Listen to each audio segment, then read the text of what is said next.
And we're back. Okay, let's see. We got some callers. Grace. Do we have Grace? Good afternoon, Lady Evans. Good afternoon. How are you, Grace? Please give me your comment. What do you think?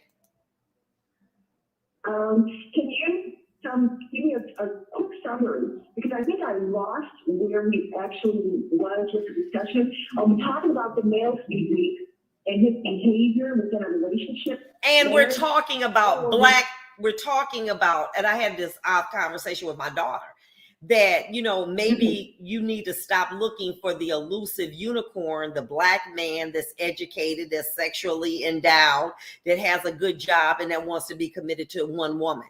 You may have to venture into other races to consider that, because traditionally black men have many black men, not all, but many black men have a belief that the more women that they're sexually intimate with, the more successful that they are. They need more than one woman to be happy. What do you think about that? Okay. Dating outside your race, as well as being in a committed relationship. What do you say? Well, dating outside of my race, at this particular point in my life, is an absolutely no. Have I done it when I was younger? Yes, I did explore. But as I got older, I realized that the black man is truly the truth. He is the walking mate for me. But I'm going to go really, really quickly here with my father and my grandfather. They were, well, my father was a very promiscuous man, we'll say that. First wife, 7 kids. Second wife, 6 kids. My mom was the third wife, 1 child. Okay, and he had a girlfriend. So my father was that guy. And I used to sit back when I was younger and just watch women throw themselves at him because what he looked, how successful he was, and what he wore. So he was very, very out there when it came to his clothing. He wanted to be seen. He was a flash guy.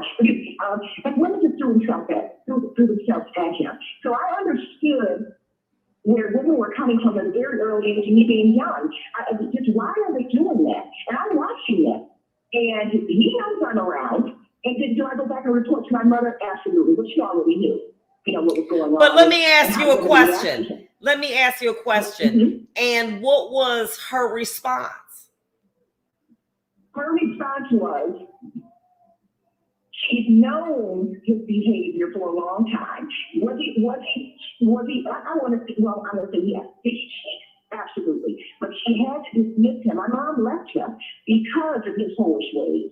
She wasn't accepting it. And once she, I think maybe 3 times that the conversation came up with me being young and realizing what was really going on. I think the 3rd time that she found out, but she always said later on, I knew, but I just needed to catch him in it in order to release myself. Grace, how many women do you know that they know that they're cheating, they know that they got multiple women, but they stay?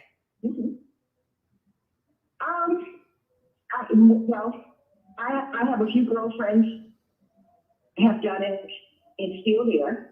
But they're doing the same thing. And I guess their relationship is more convenient and a couple of children in the relationship instead of just really that I love him and I need to marry him. And, I have 2 girlfriends did because of this ideal wedding and all of that blah, blah, blah, blah, blah. Superficial stuff. But I have a couple of girlfriends that are still in it, but they're chained too. So, and they claim they're doing it for the kids. I said, no, you're not doing it for the kids. You're hurting the kids, because the kids literally know. When you guys bicker back and forth, you talk like, I know, and you talk like, it's sad. So I have a couple of girlfriends. I have friends also too that have been in it, and the first time they got an inkling of him in his behavior, they left. It was over. One married friend, that she did that, but the other ones were not in a marriage, they were in a relationship. It's the standard of the woman and what she's going to tolerate. And I say this, there's somebody for everybody, but you have to not reach higher than what you're giving to a relationship. Because when it comes down to it, they know in a sense that you're reaching and they're going to take you aboard because of whatever particular reason that you look good or your body is tight and nice or you have a nice job. Quit reaching. You know, find somebody compatible with you in a sense that you can bring something to the table and they can bring something to the table. That reaching thing, it has a tendency to play out a little bit later on, and so I can use that against you. You know, you have to be compatible in pretty much for every sense. But I'm going to say this, the woman has to know a little bit 3 moves ahead of the man because he is going to change and she needs to be ready for his change. If you grab somebody in his 20s, late 20s or early 30s, he's going to transition to something else when you get to the 40s and mid 40s. We have to be a little bit smarter than them, which scientifically we are, but we have to have moves better than them because they will change on us. And then the man would say, the woman will change also too. Yes, that is correct. You're absolutely right, man. And it will change too. But choose the woman that is pretty much so in a state of knowing who she is. Grace? Do we lose her? During the dating period. Go ahead. No, we almost lost you. Go ahead. I'm sorry. That journey is beautiful. When you find a mate that literally knows who they are, not trying to find themselves at 40, not really trying to find themselves at 35. You know, my standards are a little bit different. I need for him to come to me at least equal mentally. The financial aspect, that will come because I'm going to push him and I see the potential in him. And he doesn't necessarily have to make the same type of money I make. I don't mind, I'm not going to say carrying, but I don't mind assisting in his success. And just as well, I expect someone to have that same mindset with me. And we can build something together, but that value has to be there in that individual. And that value looks like different things for certain people. But stay away from the superficial because he's tall, big hands, big feet, and got nice eyes and a good grade of hair, and he's driving this vehicle. But you fail to realize his mother is mentally ill, and his father has issues. He wears the DNA. That's in him. So you need to find out if he is truly compatible with you. Do your research, do your due diligence, and quit the superficial. And that's kind of where I'm at in that particular relationship part of it. Personally, I don't think that I want to settle down with one man in my 40s. I don't. I need 3.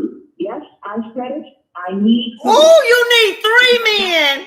Girl, tell us. Correct. Why you say 3? Yes, I need 3. Why 3? Because of who I am, and I know my nurturing. I am not finding one man, and it's not so far out there that I'm trying to grasp for either. They're not measuring up, and I choose not to downplay on my needs. Okay. 3 men is equal to 1 man for me. Well, let me ask you, what is it that you feel that 1 man is insufficient? Well, a lot of them are not mechanically inclined that I need. I need a screw on a cabinet.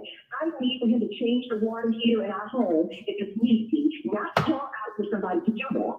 Okay, I need him to put the ceiling fan if I want to change the ceiling fan. I need that. I absolutely need that because I'm a little self-sufficient. I like to save money. I don't need to outsource something that I know a man could do. Okay, so you need the handyman. But, right, you need the handyman. And what are the other 2 men? What's the other 2 men? The other 2, well, sexually, he has to be savage. And yes, I said it. He has to be unique in that particular sense, because that matters to me. That's in my top 3. It really is. So sexually compatible, he has to be. And then I need for him to be physically fit, in shape, and mentally sound. I don't need a crazy that looks good and then has all the stuff that I need to be crazy. I don't need that. Okay. I'm not going to play with that because I don't get to be stalked when I'm going out to the grocery store or around his male friends or around just males in general. I don't need that thing of being jealous and possessive. I don't need that. that needs to go away. So let me ask this to you. Let me ask this to you. I chose you. You don't have to choose me. Okay, Grace. So let me ask you a question. Do you tell the man when you're dating up front, hey, I'm not no one woman man? You know what I'm saying? I gotta have. Do you tell them? Do you know so that they don't get their hope? Go ahead. I tell them up front. Yes, I do. And I'd be surprised how many will go along with my program. And he's not a weak man. He just knows what you want. And he may not need me, but you want me, but he's going to have to go along with my program. Hannah Huntington says on the one of the listeners, handyman, banker, and a mechanic for me. I will be happy. So, okay, so you got the handyman, you got the sex machine, and what's the third one?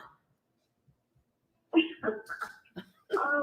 needs to be, in a particular sense, a family oriented. He needs to be aggressive in pursuing his dream and actually utilizing his talent. That's important to me. He needs to be able to stand with me, and we need to be able to be a team to change the world together. I'm into advocacy. He needs to care about people. He needs to work on leaving a legacy together. He needs to be in that particular sense. And I am going to he doesn't necessarily need to be religious, but he needs to be spiritually sound. Right.